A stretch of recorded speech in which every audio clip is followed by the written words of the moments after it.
Here's a moment between the very best in men's tennis. As you enjoy the point, ask yourself, are these people competing or cooperating?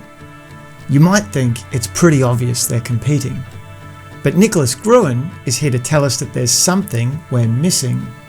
Of course, our two players are competing, but how come they only serve when it's their turn? Why don't they serve from the net, where they could smash one ace after another, rather than from behind the baseline? They can't do any of those things because it's against the rules, and it's around those rules that the players cooperate. In fact, we take the players' cooperation around the rules so seriously that if one player won't cooperate, the umpire is there to make them cooperate. Thus, the rules act as public goods. That's an idea you might have heard before. Economists talk about private and public goods a lot. For economists, a private good is something you go out and buy, like a car or a cookie. A public good, on the other hand, is something we need, like a road or a streetlight, but it isn't something that can be sold in a shop. So we expect governments to build public goods from the taxes we pay. So how does this relate to our tennis game? Before we talk about tennis, let's think about cars and roads. Cars are no use without roads, and roads are no use without cars.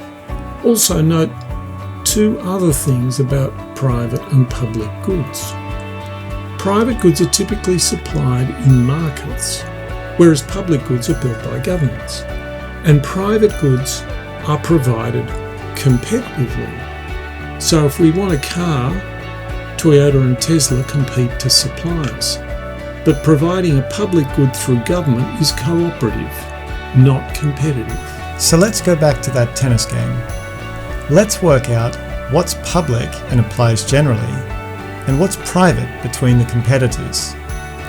Virtually everything we can see is a public good of the game.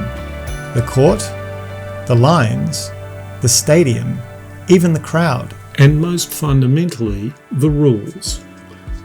All of these public goods of the game constitute the shared and cooperative context of the game, so that the players can compete about just one thing.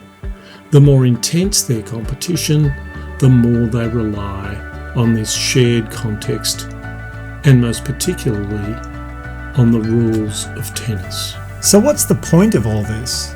Why should we care about tennis? Because this simple framing of what's going on gives us new ways to see the world.